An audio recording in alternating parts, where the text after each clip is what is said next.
scene, which I think is one of the most telling scenes. That was not included in the list of places to visit. Literally, she was invited to just hang out at the barbecue, and the barbecue turned into a much larger conversation that I think is important because it helps us to move outside of it being an LGBTQ community conversation, and it's a family conversation.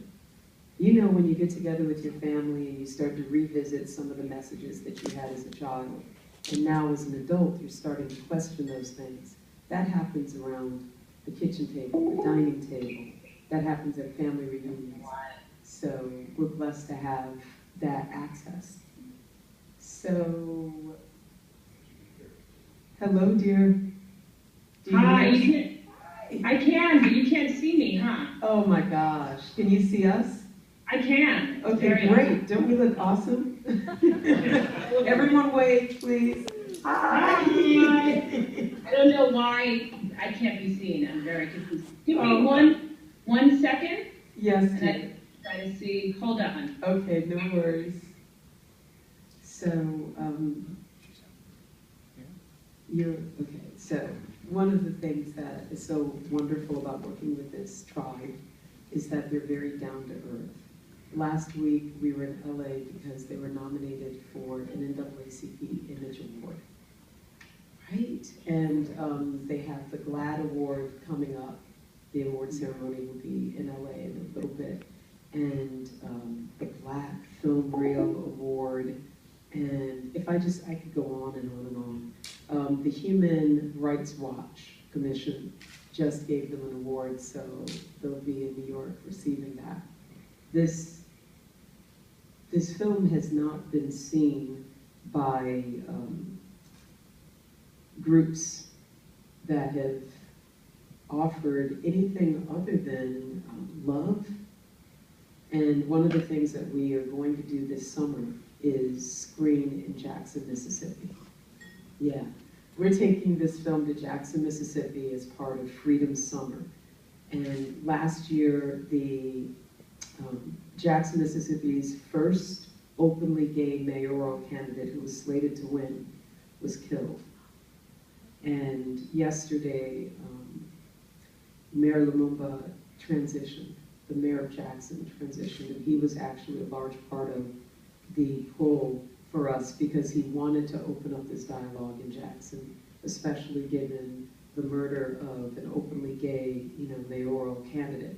So as we travel down to Jackson, we will be documenting that trip, and we'll be stopping off and interviewing people, and I dare say that we will meet people who will not have as much love. And so we hope that you'll continue to follow this story, and also go to our website, go to the New Black film, and give us some love, and remind us that this is all going to work out. So,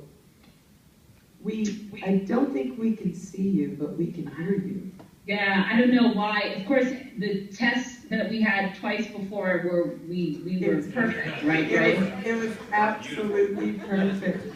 So sorry. Oh, trust me, she looks wonderful today. She's got her headphones on, she's got her head wrapped.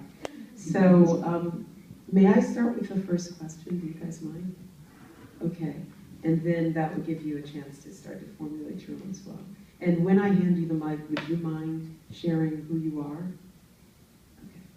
So, dear, The New Black. It's a very provocative title.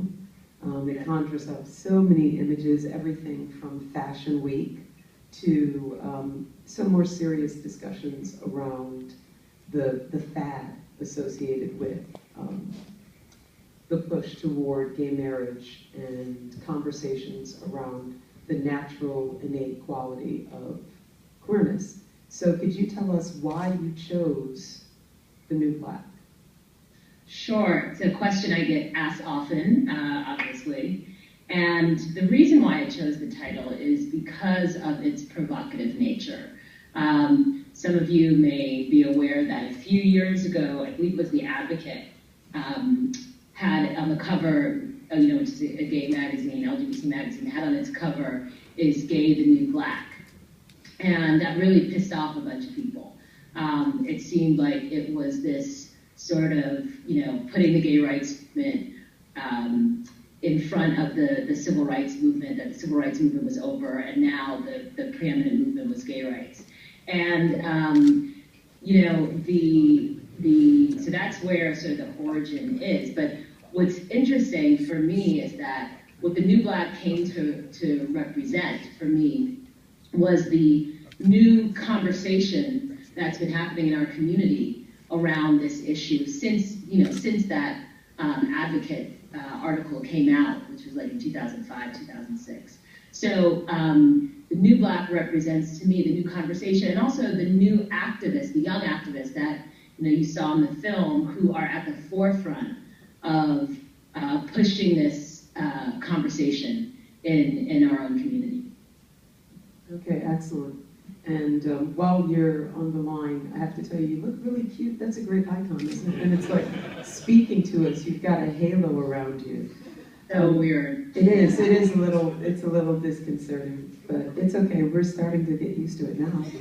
And I also just wanted to thank Thomas, Aisha, and obviously earlier on we had a great intro. So I wanted you to be a part of that, to thank Kevin Jones, folks who came together to make certain that this was even possible. So we thank you for that.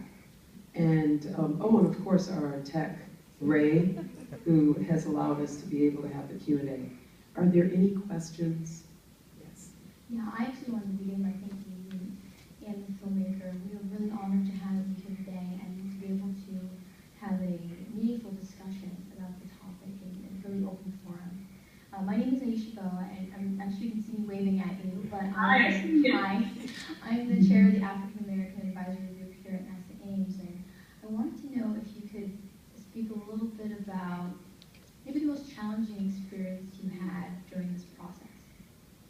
Sure. Thank you guys so much. It's such an honor to be screening in front of your organizations.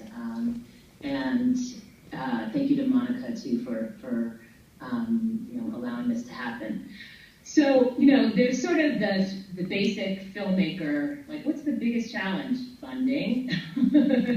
That, how do you, documentaries take a lot of money, they take a lot of time. And, it's always a long, sort of drawn-out process to get funding. I was lucky to have the support of many foundations, like Sundance and Tribeca and Ford Foundation. But, that's sort of the sort of financial challenge. The other challenge really was putting together this story, actually, because I did not want it to focus just on marriage. Even though marriage was, and is kind of the de facto, is at the forefront of the gay rights movement, I wanted this to be bigger than just that issue, because I think it is. And I think in some ways marriage has become the sort of a metaphor for LGBT rights, for acceptance in families, for acceptance in society. And but it was very difficult as, the Maryland did not, I had started filming this film in 2010.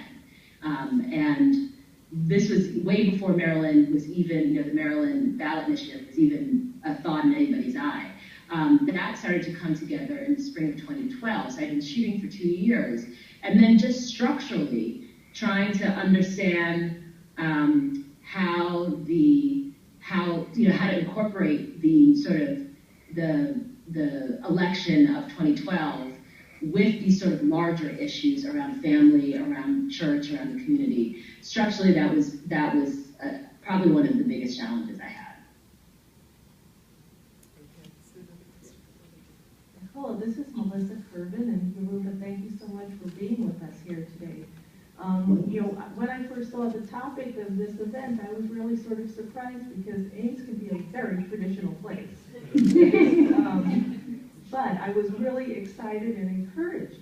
What I wanted to ask you about is age issues.